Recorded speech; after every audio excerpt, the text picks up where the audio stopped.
ராஜி ரூமுக்குள்ள ரொம்ப நினச்சி அழுதுட்டுருப்பாங்க. அப்போ வந்து கதிரும் போய் வருத்தப்படாத அப்படின்னு சொல்லி ரொம்ப ஃபீல் பண்ணி சொல்லுவார். இந்த வீட்டில் இப்படி தான் சின்ன வயசுலேருந்தே நான் கஷ்டப்பட்டுட்டு தான் இருக்கிறேன். ஆனால் எனக்கு இது ஒரு பெரிய கஷ்டமாகவே தெரியல. எனக்கு உதவி செய்கிறேன், நீ வந்து வருத்தப்படாத, நானே பார்த்துக்கிறேன், நீ அழுகாத ராஜி, என்னால் தாங்க முடியல அப்படின்னு சொல்லி சமாதானப்படுத்திக்கிட்டு இருப்பார்.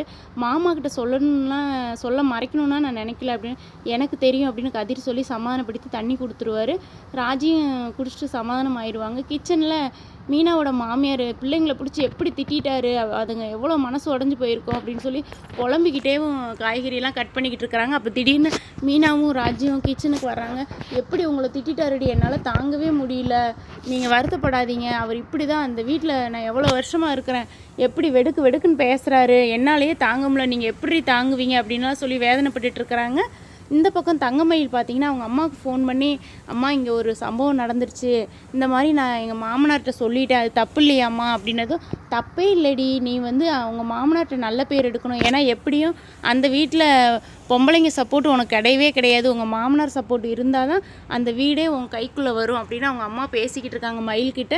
இந்த பக்கம் கிச்சனில் வந்து மீனாவும் ராஜுவும் வந்து இப்படி வந்து யார் அங்கே சொன்னது மாமா கிட்ட அப்படின்னது, இங்கே ஒருத்தி இருக்கிறாளே எதுவும் சொல்கிறதுக்கு அவசரப்பட்டு சொல்கிறதுக்குன்னு, அவள் தெரிஞ்சு சொல்கிறாளா தெரியாமல் சொல்கிறானே தெரில, ஆனால் இந்த பிரச்சனை எவ்வளோ பெருசாகிடுச்சு அப்படின்னு சொன்னதும் மீனாவுக்கு பயங்கர டென்ஷன் ஆகி, நான் போய் அவங்கக்கிட்ட கேட்க போகிறேன் அப்படின்லாம் சொல்கிறாங்க. தேவையில்லாமல் கேட்டு மறுபடியும் பிரச்சனை பண்ணிக்கிறாங்கடி, நீங்கள் கம்முன்றுங்க அப்படிலாம் சொல்கிறாங்க. ராஜு மீனாவும் அவங்க அத்தையை சமாதானப்படுத்திட்டு, நாங்கள் போய் இதை கேட்க தான் செய்வோங்க அத்தை, எப்படி அவங்க வந்து இப்படி சொல்லலாம், என்னால் தாங்கவே முடியல, மாமா எப்படி திட்டார் எல்லோரும் முன்னாடியும், நான் வேணும்னு நாங்கள் அத்தை செஞ்சேன் அப்படின்னது, நீ அழுகாதீங்கடி, நீங்கள் 2 பேரும் அழுதா என்னால் தாங்கவே முடியாது அப்படின்னு சொல்லி காமெடி பண்ணி சிரித்து 2 பேர்த்தையும் சந்தோஷப்படுத்துகிறாங்க. ஆனால் மீனா இதை இப்படியே விடக்கூடாது, மயிலுக்கிட்ட போய் கேட்கணும் அப்படின்னு மீனாவும் ராஜும் போகிறாங்க. மயில் வந்து அவங்க அம்மா கிட்ட ஃபோன் பேசிக்கிட்டு இருக்கிறாங்க. ராஜி வந்து உள்ளே வரலாம், என்ன பண்ணுறீங்க அப்படின்னு கேட்குறாங்க. உள்ளே வாங்க அப்படின்னதும், யாரோட ரூமுக்கும் உள்ளே வரத்துக்கு எங்களுக்கு பிடிக்காது அப்படின்னு பேசினதும் மயில் வந்து, அம்மா ஃபோனை வை அப்படின்னதும், ஏண்டி யாரும் வந்திருக்காங்களா அப்படின்னு கேட்குறாங்க. ஆமாம் வந்திருக்காங்கன்ட்டு ஃபோனை வச்சுறாங்க. வாங்க உள்ளே வாங்க அப்படின்னதும், நீங்கள் சொன்னதுனால நாங்கள் உள்ளே வரோம், இல்லைன்னா யாரோட விஷயத்துலையும் நாங்கள் தலையிட மாட்டோம்னு ராஜி வேகமாக கோபமாக ஆரம்பிக்கிறாங்க.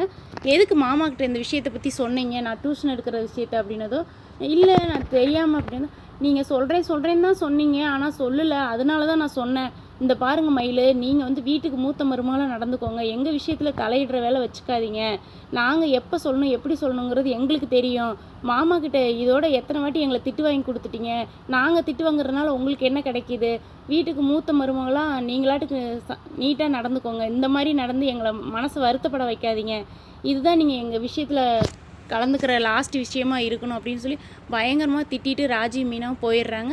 கடையில் வந்து வேலை செய்கிற மாமா கிட்ட வந்து சொல்கிறாரு மீனாவோட மாமனார், மீனாவை பிடிச்சி திட்டேன், இந்த மாதிரி ஒரு சம்பவம் நடந்துச்சு மாமா அப்படின்னு பேசிகிட்டு இருக்கும்போது, மீனாவோட வீட்டுக்கார் வந்து என்னதான் மீனா சரி சரின்னு கேட்டாலும் நீங்கள் அவளை ரொம்ப திட்டுறீங்கப்பா அப்படின்னு சொன்னதும் மீனாவோட மாமனார் வந்து ரொம்ப வருத்தப்பட்டு யோசிக்கிறாரு. இப்படி தாங்க